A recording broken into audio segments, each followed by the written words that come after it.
Vamos a seguir, vamos a terminar, espero hoy ya la conquista. Bueno, es que el relato, bueno, es detallado, ¿no? Hay comentarios que se deben hacer. Y bueno, y todo es muy interesante, ¿no? Igual una alumna me dijo, ¿no? Que muchas partes son importantes. Por eso les cuesta hacer los resúmenes. Pero bueno, vamos a seguir analizando y llevando el relato. Vamos a ver. Nos quedamos en que Cortés había derrotado a Narváez. Pero bueno, Narváez era el que fue mandado a apresar a Cortés y fue una gesta heroica porque eran menos hombres, la quinta parte, Cortés, de hombres, de soldados, y como lo atacó por sorpresa, lo derrotó. Pero había dejado en Tenochtitlán, dejado a cargo a Pedro de Alvarado, pero él había atacado a los indígenas cuando bailaban. Y Cortés se había enojado mucho por esto y lo reprendió, ¿no? Aquí dice que lo había reprendido. Entonces, debido a esto, ya los indígenas se habían enojado y se estaban sublevando a Cortés, bueno, a los españoles en general.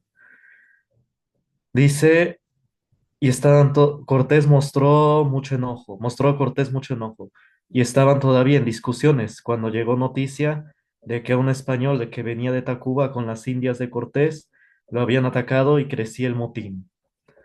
Mandó Cortés a Diego de Ordaz con 400 hombres a investigar lo que ocurría. Bueno, recordemos que los hombres de Pánfilo Narváez se habían unido a Cortés, por eso ahora ya tenía más. Y no iba a Ordaz a media calle cuando salieron escuadrones de guerreros mexicanos y otros muchos aparecieron por las azoteas y le dieron gran pelea, matándole 8 soldados e hiriendo a mucho más. A la vez, otros escuadrones atacaron los aposentos de los españoles con flechas y piedras, hiriendo a 46 y matando a 12.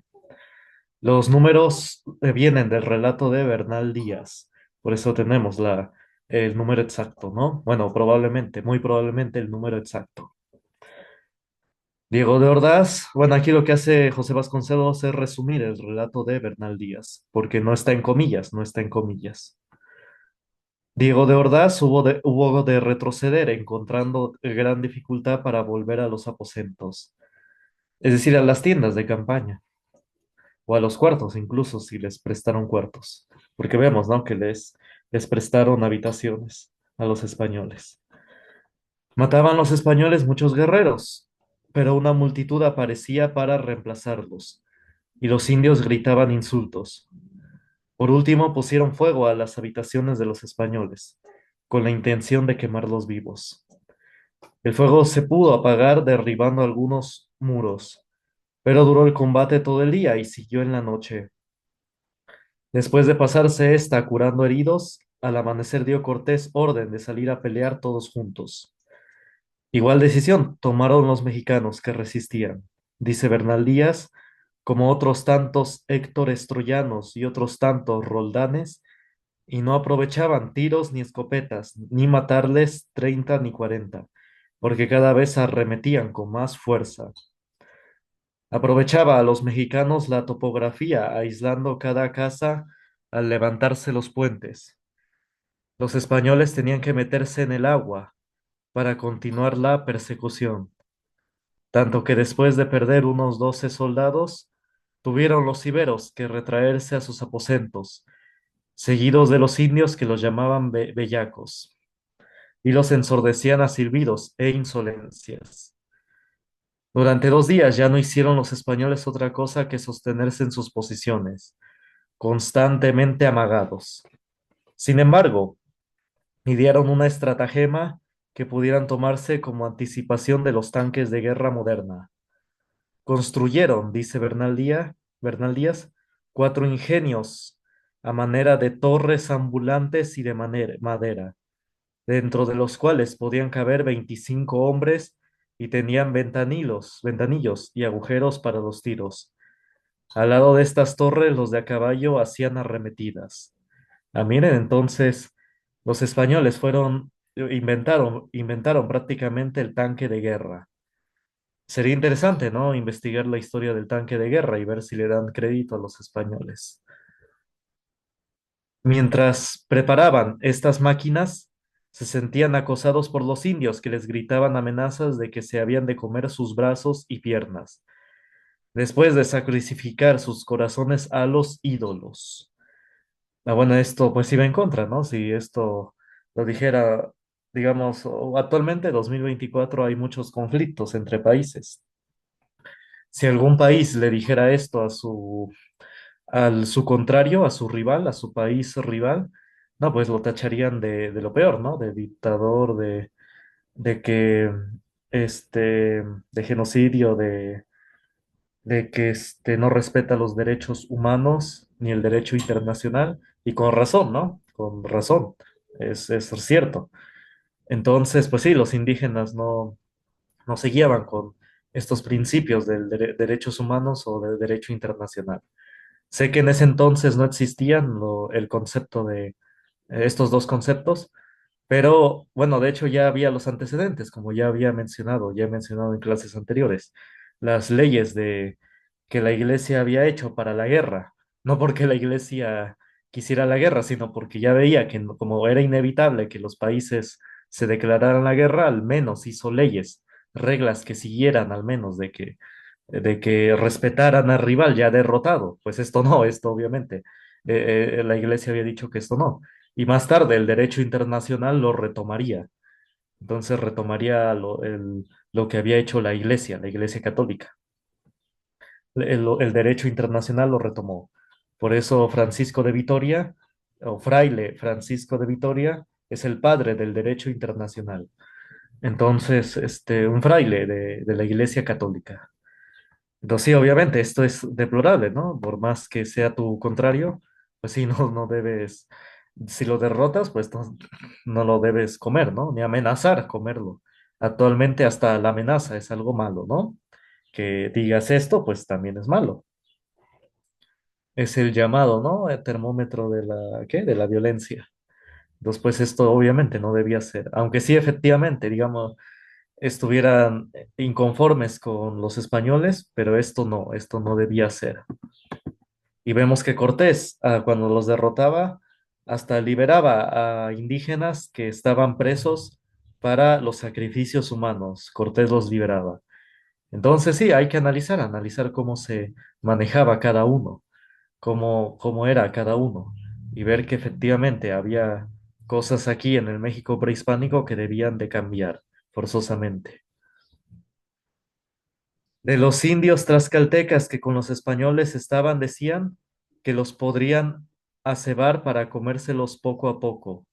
Es decir, que los aztecas le decían a los tlaxcaltecas que estaban con los españoles que los pondrían a cebar para comérselos poco a poco. Entonces vemos que todavía los tlaxcaltecas estaban fieles a los españoles, eran sus aliados. Entonces, a pesar de que ya se las estaban viendo duras, ¿no? Y que los amenazaban con comérselos. Entonces, otra vez, no solamente tenemos esta amenaza hacia los españoles, sino también a los tlaxcaltecas, digamos, no diré connacionales o compatriotas, porque ya había dicho, ¿no? Que cada quien se veía aparte, eran como países apartes.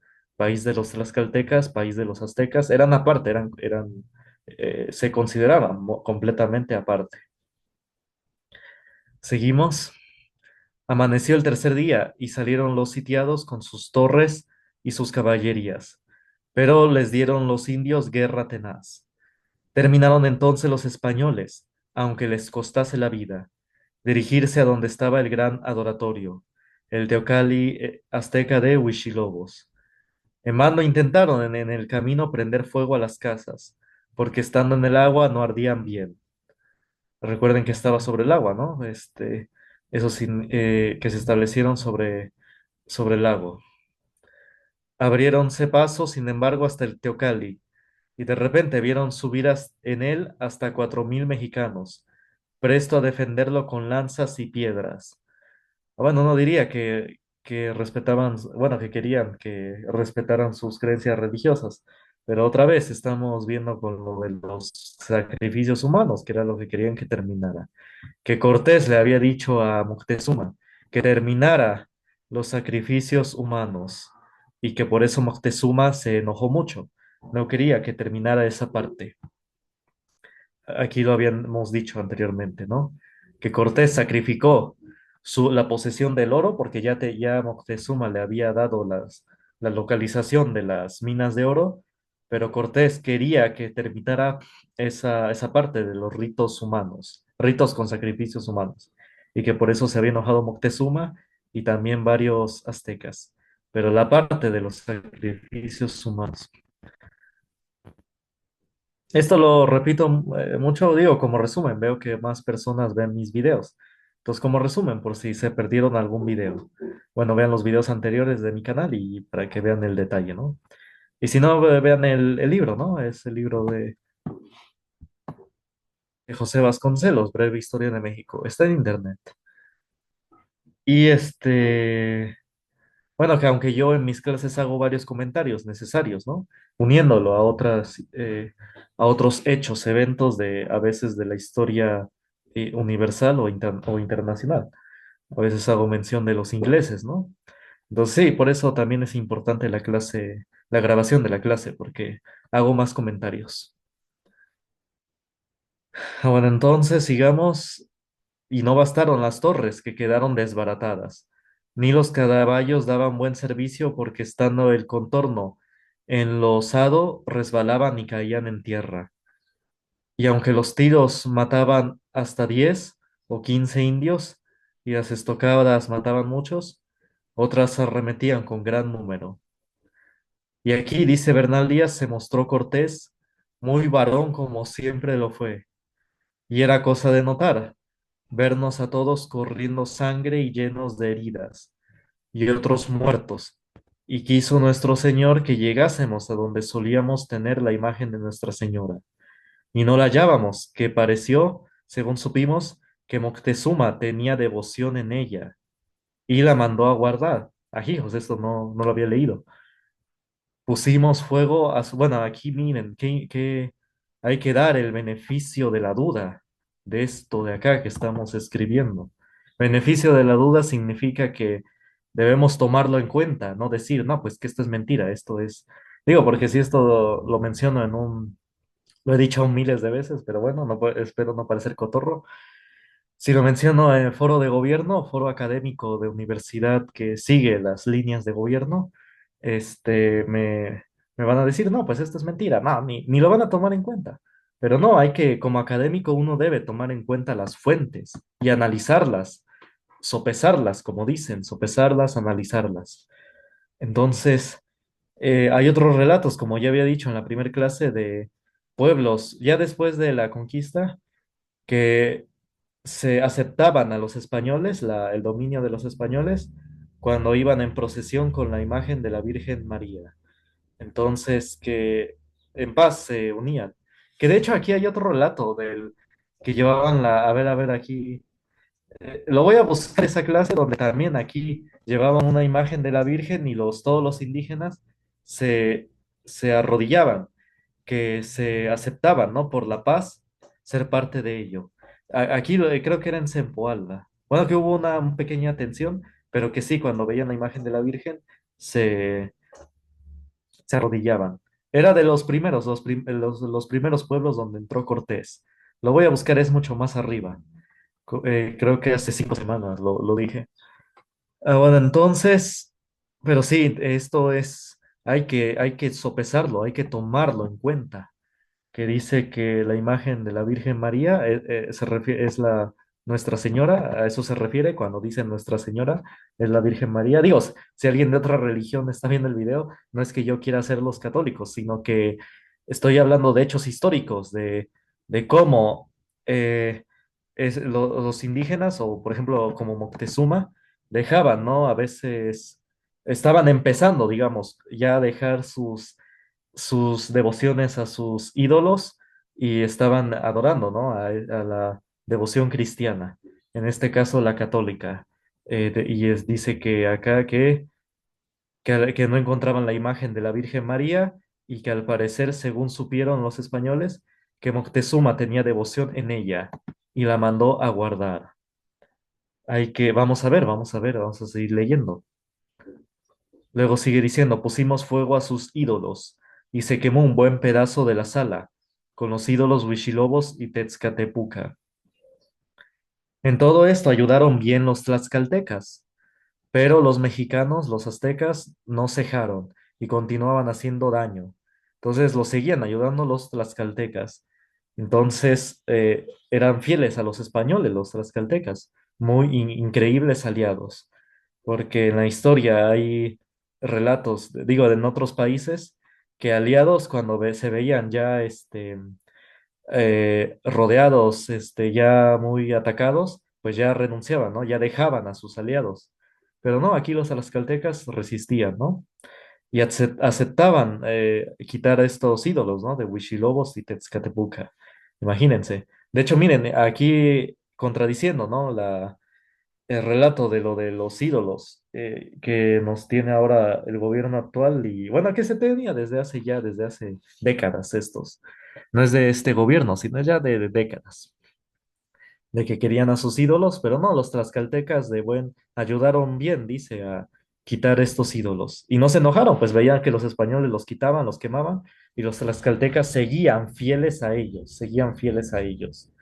Entonces sí, querían que se quitaran, aceptaron que se quitaran esos ídolos. Ah, bueno, pero los aztecas seguían luchando a tal punto que con sus torres deshechas tuvieron los españoles que volverse a sus aposentos y los encontraron ya derribados en parte, pero pudieron recuperar lo que quedaba. De hecho, los españoles perdieron la batalla de aquel día, pues en la noche volvieron a verse sitiados y destrozados, lamentándose los de Narváez de su suerte. Pero en realidad fue aquel uno de los días gloriosos de la conquista, una de las fechas que solaban el corazón, porque en él había caído para siempre de su pedestal el dios Huichilobos, maldición de la tierra azteca. Ah, bueno, entonces aquí habla, ¿no? Que se lamentaban esa noche. Vamos a ver si era la que llaman la noche triste, pero bueno, vamos a seguir leyendo. Pero sí había caído el altar, ¿no? Del dios, el pedestal del dios Huichilobos o Huitzilopochtli. Entonces, para José Vasconcelos era un día glorioso, no de lamentarse. Vamos a seguir leyendo, vamos a ver. Habiendo rogado los españoles a Moctezuma, que seguía preso entre ellos, disculpen, no es que estaba leyendo la parte de hasta abajo, habiendo rogado los españoles a Moctezuma, que seguía preso entre ellos, es decir, Moctezuma seguía preso, que hablase desde las azoteas a los indios que persistían en el ataque. Advirtió el monarca, es decir, Moctezuma, que de nada servirían sus ruegos, dado que ya los descontentos habían nombrado otro señor. Subió, sin embargo, a una terraza por insistencia de sus captores, los españoles, y a punto que recomendaba no dieran más guerra, los suyos le dieron 3 pedradas, una de ellas en la cabeza, de lo cual murió a poco rato. Entonces, efectivamente, esto sí es parte de la historia oficial. Bueno, digo esto, más bien la historia oficial lo toma en cuenta. Así que Cortés y sus gentes supieron la muerte de Moctezuma. Le lloraron, dice Bernal Díaz, como a un padre. Dice, así que Cortés y sus gentes ah, le supieron la muerte de Moctezuma, le lloraron, dice Bernal Díaz, como a un padre. Pues así de bueno había sido con ellos. Cortés lloró por él y todos nuestros capitanes y soldados. Ay, mis hijos, imagínense. Es el respeto al rival. Es una herencia europea. Respetar al rival cuando lo merece. Entonces, esto hay que tomarlo en cuenta. Entonces, no, los españoles no eran, digamos que hasta casi nos lo pintan los académicos, bueno, los maestros de primarias o hasta bachilleratos, casi que los españoles querían matar a todos, pero pues bueno, no mataron a todos, había muchos indígenas. Y en la colonia, pues, no era como nos lo pintan. Pues dice aquí que hasta Cortés y sus capitanes y soldados lloraron a Moctezuma, lloraron la muerte de Moctezuma. Hay que tomarlo en cuenta. Ya tenemos demasiados puntos, ya no es solo uno. Cuando ya son varios indicios, hay que tomarlos en cuenta. Entonces hay que tomar en cuenta todo esto que estamos leyendo, ¿no? incluso que más arriba, ¿no? Decían que los indígenas, que Cortés los trataba bien, que se quejaban de Pedro Alvarado porque los trataba mal, pero Cortés, Hernán Cortés, los trataba bien a los indígenas. Decían los mismos indígenas, ¿no? Bueno, según Bernal Díaz, pero hay que tomarlo en cuenta, hay que tomarlo en cuenta. Hacía 17 años que reinaba y fue el mejor rey que en México había habido. Bueno, es lo que lo que quizás decían, ¿no? Los indígenas algunos indígenas algunos, no todos, porque, o bueno, quizás lo decían los españoles, porque ya ven que todos se quejaban de Moctezuma, por eso es que los tlaxcaltecas se unieron a Cortés.